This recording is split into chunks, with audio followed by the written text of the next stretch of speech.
Gold, trusted gold buyers. మీరు తాకట్టు పెట్టిన బంగారాన్ని విడిపించి ఈ రోజు ఉన్న మార్కెట్ ధరకు కొనబడను.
జర్నలిస్టు సోదరులారా, మీరు తిరుపతి నుంచి చంద్రగిరి నుంచి చాలామంది వచ్చారు.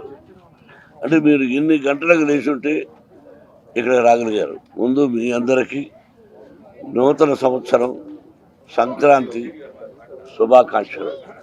మీ ఇంటిల్లపాది క్షేమంగా ఉండాలని మనసా వాచా కోరుకుంటున్నాను.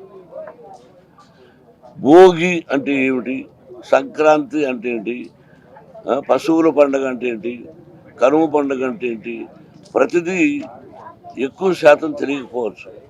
ఏదో భోగి అంటే భోగి మంట చేద్దామని, దానికి ఒక అర్థం ఉంది. ప్రతి పదానికి ఒక అర్థం పరమార్థం ఉంటుంది. అలాగే బలిచక్రవర్తి పాతాళలోకం నుంచి భూలోకంలోకి వచ్చే రోజు ఆయన బాగా సంతోషపెట్టాలి అంటారు. అందుకని భోగి మంట పాత వస్తువులన్నీ దానిలో వేసేసి మనకు పనికిరానటివి, లేకపోతే పల్లెటూరులో అయితే కంప కొట్టుకొని వేస్తూ ఉంటాం. నేను కూడా ఎన్నోసార్లు చేశాను.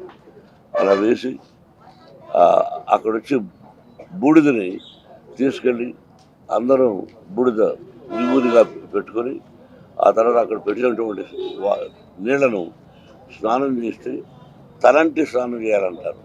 అది చాలా మంచిదని. ఆ తర్వాత పెద్దలకు బట్టలు పెట్టుకుంటాం, కోడ పందాలు ఆడతాం, పశువులు పందాలు ఆడతాం. అన్నీ ఒక కోలాహలంగా ఉంటుంది. అది పండగ అంటే పండగ వాతావరణం శుభప్రదంగా అందరూ ఫలానా ప్రతిరోజు ఆ పండుగ చేసుకొని అందరూ సుఖంగా సౌఖ్యంగా భోగభాగ్యాలతో ఉండాలని మనసా వాచా కోరుకుంటున్నాను. Best of luck. నిజంగా ప్రస్తుతం ఉన్నటువంటి సమాజం దేనికి ప్రయారిటీ ఇస్తుంది? ఆర్థిక సంబంధాల చుట్టూ మాత్రమే తిరుగుతోంది. మళ్ళీ ఎన్నికలంగానే చాలా విరక్తి కలుగుతున్నాం. మంచి అనిపిస్తుంది కదా, లేడీస్ కూడా ఛాలెంజింగ్ జాబ్స్ చేసినప్పుడు చాలా బాగుంటది. ట్రాఫిక్ అసిస్టెంట్స్ గా నియమించిన ట్రాన్స్జెండర్స్ అందరితో సాల్యూట్ చేయించుకుంటున్నారు. ఫుడ్ డెలివరీ ఇవ్వటానికి వెళ్ళినటువంటి డెలివరీ బాయ్ అనిల్ పై కళ్ళ ముందు పెళ్ళండి